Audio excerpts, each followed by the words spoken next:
This message comes from IXL, providing an online learning environment intended to keep students' skills sharp over summer vacation. The platform covers core subjects and adapts to each child's pace. Receive 20% off at IXL.com/NPR. Just a quick warning, this episode includes a kid cursing. This is Planet Money from NPR. A few months ago, I came across this live stream video clip that had started going viral online that I think captures something essential about the absurdity of the current financial moment we're living through. Here's the backstory. On the night of November 19th, 2024, this baby-faced kid, he looks around 13 years old, used a new online platform to launch a brand new cryptocurrency into the world. We're not using his name because he did all this anonymously. The cryptocurrency he created is what's known as a memecoin, which is a kind of joke currency, something that doesn't hold any inherent value besides what other people on the internet are willing to pay for it. The kid named his coin Gen Z Quant. He spent a few $100s to buy up about 5% of the total supply of his new coin, and then he also started live streaming on the platform. Somebody else recorded the live stream, which is why in the video you can hear the kid and a couple other voices. Are we bonded yet, or what's good? In the video, you can both see the kid's face and a chart showing the coin's price. Within seconds, the list of people buying the coin starts to stream in, and the little green price line on the chart starts shooting upward, like a rocket ship trying to reach escape velocity on its way to the moon. At first, the kid seems surprised. Wait, what? He said, wait, Wait, what? I'm so confused. But then he gets this kind of devious grin on his face. His cheeks start to get a little flushed. He moves his cursor over to a sell button on the website. And with one click, he cashes out the entirety of his holdings in Gen Z Quant, some 51 million tokens for a cool $20,000 or so. Oh, you full clip. There's a murmur of surprise from other people watching the live stream. In the chat, a little burst of fire emojis starts popping off. And the price of Gen Z Quant then immediately collapses. The green line on the price chart turns red and takes a nosedive. And for a moment, the kid again seems shocked at what he's been able to do. Holy fuck! Holy fuck! And then the kid makes it clear. He is not, in fact, so confused. He seems to know exactly what's happening. He extends both of his middle fingers to the camera and utters a line that's become kind of infamous in the crypto world. Thanks for the 20 bandos. Thanks for the 20 bandos. Thanks, in other words, for the $20,000 or so that this group of total strangers on the internet had just transferred right into his account. The kid then stands up, starts tugging at his hair, and just takes a moment to revel in what he's pulled off. Yo, what the fuck?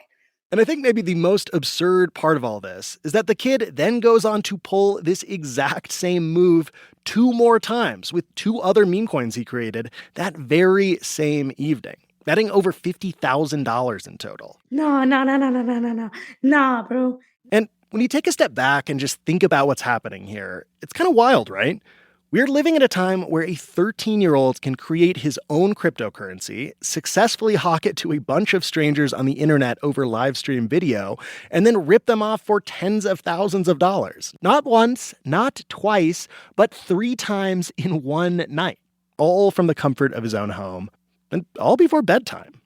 If someone pulled this move on a market like the New York Stock Exchange, they might have had government regulators knocking on the door. But meme coins are kind of a wild west. And the thing is, what this one kid did is just a tiny glimpse into this much bigger economic story. Just one example of a transformation rippling across the internet. There are thousands of these meme coins being launched every single day now, involving everyone from literal children to social media sensations like Hawktua or Mudang, the pygmy hippo, to the President of the United States. It's the kind of thing that makes you wonder, how in the world did we get here? Hello and welcome to Planet Money. I'm Alexi Horowitz-Ghazi, and I'm joined by freelance reporter Nick Nevis. Hello, Alexi. Hello. Yes. Over the past few months, you and I have been on a deep dive into the world of meme coins. We've been spelunking in the crypto mines. We've been getting lost in them because over the past decade, meme coins have gone from a one-off joke to a speculative frenzy worth tens of billions of dollars. Today on the show, the story of the Memecoin Casino.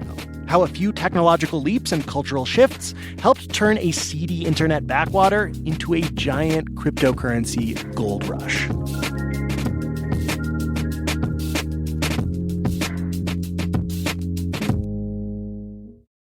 Support for this podcast and for Planet Money Summer School comes from Capital One. With no fees or minimums on checking accounts, it's no wonder the Capital One bank guy is passionate about banking with Capital One. If he were here, he wouldn't just tell you about no fees or minimums. He'd also talk about how Capital One cafes are open 7 days a week to handle your banking needs. It's pretty much all he talks about, in a good way. What's in your wallet? Terms apply. See CapitalOne.com/bank. Capital One N.A., member FDIC. This message comes from Schwab. At Schwab, you can get everything from self-directed investing to full-service wealth management, all in one place. No matter your investing goal, life stage, amount to invest, or know-how, you can invest your way with Schwab. Okay, so in order to tell the story of how we got to this moment, where we are constantly awash in new meme coins, we have to begin at the beginning. And in the beginning, of course, there was Bitcoin. Bitcoin was launched in 2009, and it was pitched as a sort of utopian alternative to government-backed currencies. It was a way for people to pay each other without having to rely on the existing financial system. But in the years after its launch, there was also this whole wave of often sketchy new Bitcoin copycats. And this is where you start to see this pattern develop that's characterized the world of cryptocurrency ever since. A cycle of grand utopian promises, followed by a period of frenzied speculation and outright fraud. And this was the seedy state of crypto that inspired what is widely considered to be the first meme coin, Dogecoin. The story starts back in 2013 with a guy named Jackson Palmer. Palmer was an Australian product manager at a tech company, and he believed that there was something fundamentally useful about what crypto promised to do. But when he looked around at some of these speculative new cryptocurrencies, he saw that people seemed to be using crypto as a kind of cash grab. Basically, some people were running what are known as pump and dump schemes. Here's how it would work. Some programmers would create a new coin. They'd hype it up as the next Bitcoin, maybe do some sketchy stuff to fake demand, and get people to buy in, all to pump up the price. And when enough money had flowed in, they would sell off all their coins. They would dump their holdings. The price would collapse, leaving everyone who'd bought in holding the bag. As Palmer looked around, he thought crypto was turning into kind of a joke. So why not turn it into an actual joke? He described how he came up with the idea in an interview with our daily podcast, The Indicator, back in 2018. I'd come home for the day and in an Australian kind of tradition, cracked open a beer, and I was just sitting around. And the way it kind of came together was that I had one browser tab open with this article about Doge, and right next to it I had CoinMarketCap, which is a very popular website for checking the valuations of cryptocurrencies. So my tab names kind of almost spelt it out for me in a way. And I just thought, Dogecoin, that's hilarious. Doge, you may remember, was this super popular internet meme built around the image of a dog, a quizzical-looking Shiba Inu. And it was paired with these kind of grammatically challenged captions like, such wow and much amaze. Palmer and a friend coded up a new coin, and in doing so, they married the world of memes with the world of crypto. For Palmer, Dogecoin was an attempt at convincing the crypto-curious to make more rational investment decisions. But instead, the good people of the internet decided to pull a giant, irreverent yes and to Palmer's joke coin. They started buying more and more of them. Palmer was surprised, and at first he went along for the ride. He and a community of fellow crypto jokesters donated their increasingly valuable Dogecoins to charity. And for a while, things were going well. But whenever you have something that's going really successful, you have a successful community like that, and there's a monetary element to it, it's like blood in the water, right? Like sharks can smell it from miles away.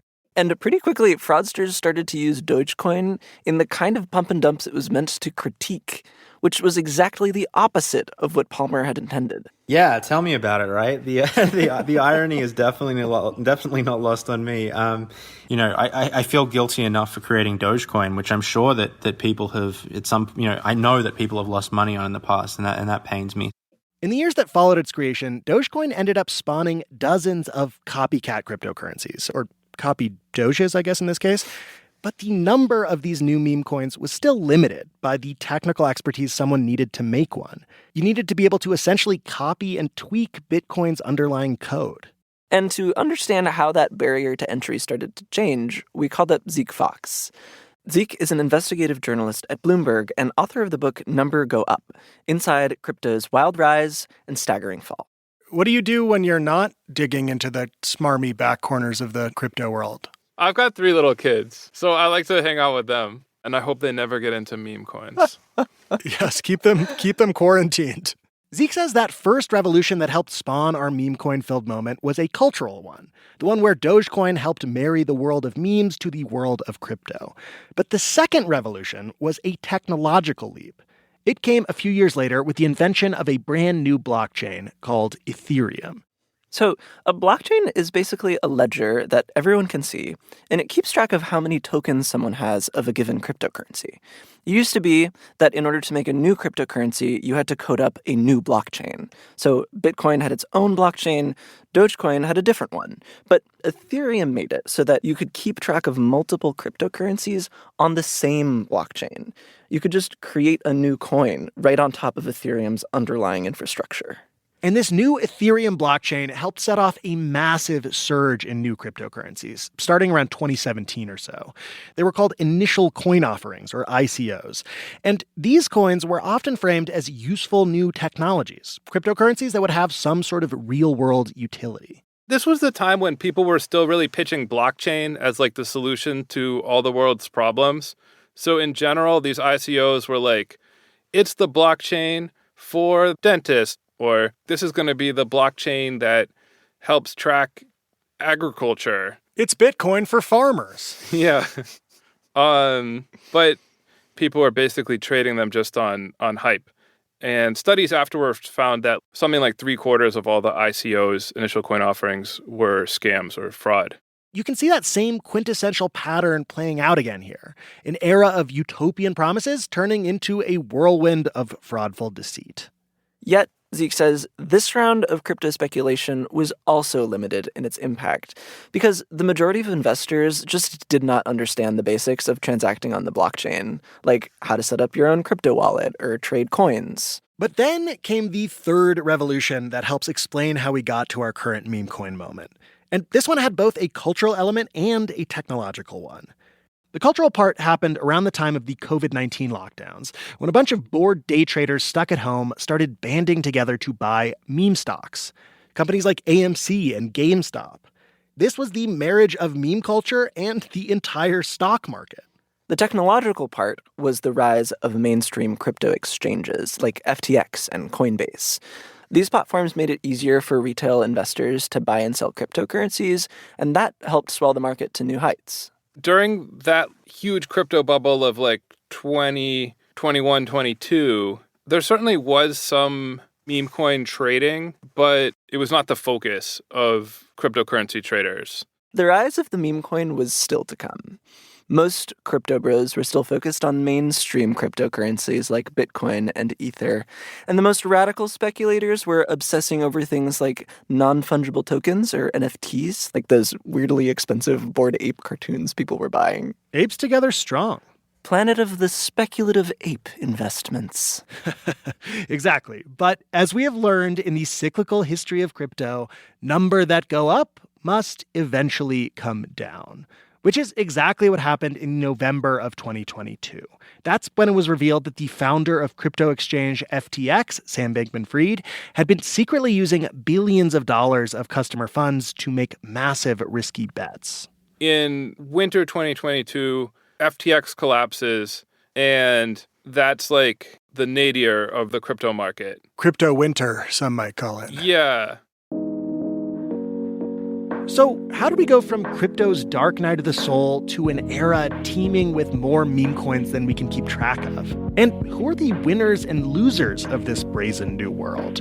That's coming up after the break.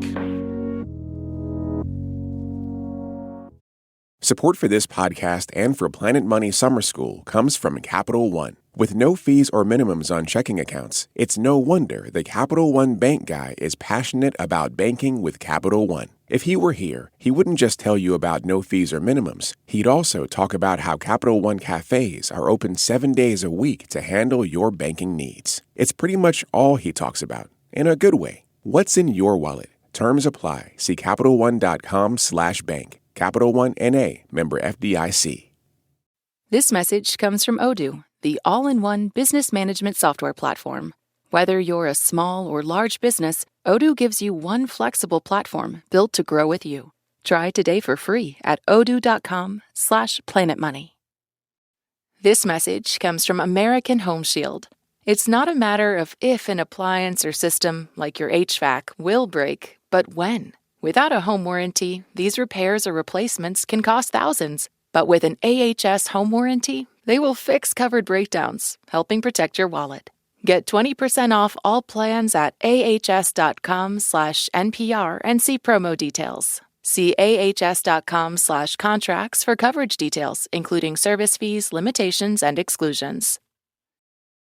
Okay, so at this point, we've seen the same pattern play out over and over in the world of crypto. There's a rush of utopian promises, followed by a speculative rush of shady investments, followed by a sobering collapse as all this sketchy stuff is revealed. Dogecoin, you'll remember, was first invented as a cheeky response to the wave of sketchy Bitcoin copycats. And you can think of the current memecoin moment as a sort of like doubling down on the joke. When crypto exchange FTX collapsed, bringing down the whole crypto market along with it, it was like the ultimate emperor's new clothes moment. Even Sam Bankman-Fried, the person who seemed to be the face of crypto going legit, turned out to have committed fraud to the tune of billions of dollars. In light of that, some crypto traders stopped believing in any promise of the technology's underlying value. They started to see it as pure, irreverent speculation. And early last year, that sort of nihilistic feeling fused with yet another technological leap forward. Zeke Fox says, this time in the form of a new website. The latest meme coin craze was really enabled by this new trading platform called Pump.fun that made creating a meme coin a point-and-click experience. And more than 5 million coins have been created in like the year that it's existed. Pump.fun is a bit shadowy, but as far as we can tell, it was created in January of 2024 by 3 entrepreneurs in their early 20s in London. We reached out to Pump.fun, but they didn't get back to us. And the idea behind the platform was basically to demolish the barrier to entry for people making new meme coins, to create a place where people could launch and then promote their own coins as a sort of social media experience. Let's go to Pump.fun. Will you give us a little safari? Yes, definitely. Zeke took us on a little tour of the Pump.fun website. It looks a bit like a throwback to the Flash websites of the 90s, all bright neon text and JPEGs of memes. I know, seems like something that only a child could enjoy. Maybe a man-child. I think there's a lot of kids on there. Some who've made a lot of money. Pump.fun has made it so incredibly easy to make new meme coins that the homepage is just constantly updating with images of coins that have just been born. Coin after coin after coin. I'm looking at their most recent coins and, there's What If We All Hold 27 seconds ago. Doge Note 46 seconds ago. Leader of Hats 1 hour ago. What's the kind of meme coin leaderboard today? Some of these ones just sort of become like classics and they keep trading. Like Dogecoin is still top dog. I'm sorry. And top Doge. That was completely inevitable. Shiba Inu, which is like a Dogecoin ripoff, is very high up there. Pepe, Dog with Hat has proven to have some staying power. But I think Fartcoin is the hottest meme coin right now. Fartcoin's going to the moon. Yeah. I mean, Fartcoin to me, it's like, how is this even funny? And so I was asking my favorite meme coin trader source about this. I was like, do you think it's funny? And he said, sometimes the fact that they're not funny is what's funny. It's like horseshoe meme theory. Yeah. Pump.fun is a place where the newest juvenile inside jokes of the internet can be transformed almost instantaneously into tradable financial instruments. And so you can see the stream of new coins on the site as the cutting edge of what wannabe meme coin millionaires think might go viral. Irreverent internet culture meets the market? Could anything possibly be more Planet Money than that? Should we make a coin and find out? Let's go right to the edge of making a coin and then hover on the edge. What do you think? Should it be a cute animal? Yeah, I mean, our mascot is the squirrel from the T-shirt project. Oh, where can I get this squirrel? Do you want to? I brought a picture of my cat, but we can use the squirrel. Yeah, just type into Google, type in Planet Money squirrel. It's got a martini? It's a squirrel with a martini glass. Wow, this seems like it has a lot of meme coin potential. Definitely. So, what should we call it? Well, there's either animal spirits or there's PM squirrel coin. PM squirrel coin? Okay, so the ticker will be PMSC. Naturally. For the description, this is the Planet Money squirrel. Does that sound good? Oh, God. We're playing with fire. We could launch a coin that just gets out of our hands. Just so you know, you can never take it back. We did not, in fact, launch the Planet Money squirrel coin. Not today, Satan. But it was a shockingly easy prospect. By filling out a few description details and uploading a copy and pasted image from the internet, you too can be the proud/terrified parent of a new meme coin. But raising that coin to a monstrously profitable adulthood is not so easy. Because you can think of Pump.fun as this hyper-literal attention economy. If a coin creator can't generate enough excitement around their meme coin, they won't be able to ensnare enough buyers to get it to take off. It's very easy to create the coin, but what's hard is attracting attention for it. Now, there are three basic ways people garner attention in this world, and it comes down to how much clout the person might have. For the first group, for the people who are cloutless in crypto land, Pump.fun offered a solution. It had a live stream feature, so a no-name new coin creator could try to build a following by basically carnival barking the merits of their meme coin in real time. So Pump.fun had like a built-in feature where the creators of the tokens could live stream themselves to promote their coins. And this went downhill fast. People were doing like really gross things to try to get attention. There was someone claiming that they had kidnapped the developer of the coin and would torture them. Oh, God. Somebody killed a chicken. Dark. Somebody held a gun to a fish. A kid had his mom flash the live stream. One that was a little sillier. This kid created a coin. He was live streaming. While he was streaming, he took the money and then gave the camera double middle fingers and said, "Thanks for the 20 bandos," in a high-pitched voice. That, of course, is the precocious and a little devious 13-year-old from the beginning of our story. Thanks for the 20 bandos. Pump.fun eventually took down the livestream function from its website in response to all of this mayhem. Sort of a classic case of this is why we can't have nice things. So that's the first group, the people without much clout who have to find some way to grab attention for their meme coin.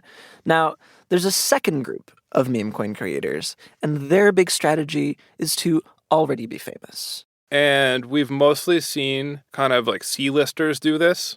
Iggy Azalea launched a coin on Pump.fun. And that one, for a long time, I was seeing people, I guess maybe mostly Iggy Azalea herself, tweeting about her mother coin. Caitlyn Jenner had one. There was the ill-fated Hawk-Tua coin, which crashed just hours after it launched. And perhaps the most famous or infamous of all the new meme coins was the one launched by President Donald J. Trump. But the third and final group of meme coin creators are the real power players. These are the shadowy groups of well-resourced insiders who know how to play the game. Because there's this whole ecosystem of crypto influencers on places like Discord, X, TikTok, YouTube. And if these influencers start talking about a coin, their followers will start to buy because these people have a track record of talking about coins kind of early on, and the coin's going on to attract even more attention. This meme is so fire, it's gonna burn the internet down. Guys, I think this meme coin could pull some crazy numbers. And now today, this coin is already about to hit 800K market cap and break through $1 million. So if you didn't... And in crypto, these influential people are called KOLs, which stands for Key Opinion Leader. And those people are often paid to promote the coins. And some people will tell their followers, I'm getting paid to promote this coin, and other people will not. Zeke says there is one key leader whose opinion seems to be valued above all others in the world of meme coins. A man who has taken the joke so far as to helm a controversial new government entity named after that original Doge meme. What is really ideal is if Elon Musk will talk about whatever the coin is about. Like, one of the big reasons Dogecoin is still the most valuable meme coin is because Elon Musk started tweeting about it in 2019. But it's not just Dogecoin. A lot of the most successful coins have had some connection to Elon Musk. Elon Musk is like the meme coin market mover in chief. Yes, because the people who are trading these are watching patterns. And they're saying, hey, last time Elon Musk talked about something, the coin went up, so maybe it'll happen this time. And then that kind of becomes a self-fulfilling prophecy. Now, regardless of which kind of meme coin creator we're talking about, the goal on pump.fun is generally the same. Whether you are a 13-year-old boy or a C-list celebrity or a crypto insider, what you want is for your meme coin to blast off. You can think of the site as a kind of massive launch pad, like a giant Cape Canaveral. But a lot of it is filled with the skeletal remains of meme coins that have failed to launch. Something like 99% of coins are dead on arrival. Which means they basically have zero buyers. Right. Like, I bet you a lot of them never sell a single token. But if a coin creator can get enough key opinion leaders on board, they might get some initial price liftoff. Because this whole horde of key opinion followers might hop on the rocket in hopes that they can hop off before the price collapses. And if they can get enough price liftoff, their coins will graduate from Pump.Fun to bigger platforms with whole new groups of potential buyers. Like one platform, aptly named Moonshot, to the biggest exchanges, like Binance and Coinbase. The hope for the truest meme coin believers is that their coin will somehow manage to reach escape velocity and make it all the way to the financial moon, maybe even Mars, to join the Doges and Pepe coins of yore. But regardless of whether a coin dies on the launch pad or makes it to the moon, there's one group that makes money no matter what. Because Pump.Fun gets a 1% cut of every trade made on the platform. Right. And Pump.Fun, this platform, in just a year or so, Dune Analytics, which is a blockchain analysis company, says that it's made $400 million in fees. So just like as in a casino, on Pump.Fun, the house also always wins? Yeah. But if you are somehow coming away from all of this with the impression that meme coin millionaires are being minted all the time, Zeke says that is exactly the fear of missing out that fuels this whole market. What everyone wants is that next one that's going to go up 10x, 100x, 1000x. And they're the stories of people who really have made $1 million because they bought dog with hat early. And when somebody hears that, it's pretty powerful, creates this sense of FOMO. But Dune Analytics studied blockchain data and found that only 3% of traders on Pump.Fun ever made $1,000. And keep in mind, meme coin trading is a zero-sum game. Every dollar someone makes on a meme coin mathematically has to come at the expense of someone else buying it. Which means that this tiny minority of winners, that 3% of traders, is making their fortunes off the vast majority of meme coin investors. Which raises the enormous question, why do so many people continue to invest in a system that feels so clearly rigged against them? Why do people still invest in meme coins?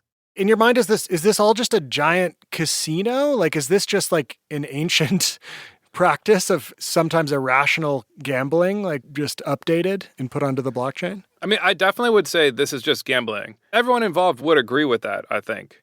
But it's a really weird form of gambling. And oftentimes, by the time that you or I hear about any coin, the insiders have probably accumulated a big supply at a low price, and they're just waiting for losers like us to hear about it and buy some so that they can sell theirs and get real money.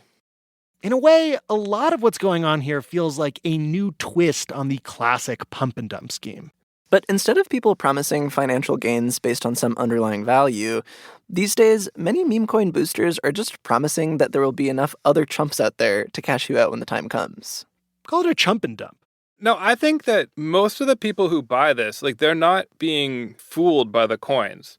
They just think that, hey, I am not the last person who's going to buy this coin. Someone else will come along later and buy this coin for more.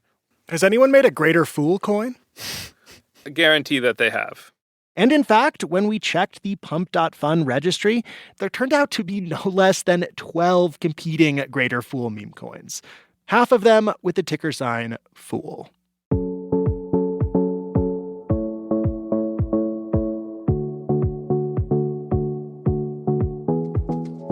If you want to hear what it's like to have your whole life taken over by the Memecoin Casino, we have another episode coming out next week.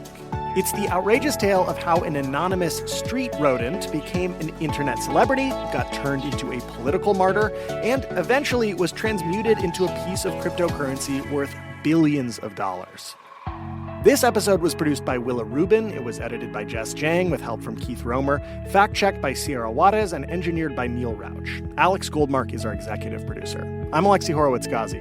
I'm Nick Nevis. This is NPR. Thanks for listening.